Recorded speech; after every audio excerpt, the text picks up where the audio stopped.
The king will consider all embodied living entities as dear as his own self, and he will always be increasing the pleasures of his friends. He will intimately associate with liberated persons, and he will be a chastising hand to all impious persons. The word Dehinam refers to those who are embodied. The living entities are embodied in different forms, which number 84 lakh species. All of these were treated by the king in the same way he would treat himself. In this age, however, so-called kings and presidents do not treat all other living entities as their own self.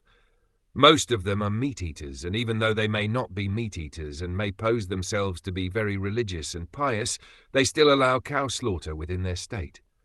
Such sinful heads of state cannot actually be popular at any time. Another significant word in this verse is mukta sangha prasanga, which indicates that the king was always associating with liberated persons.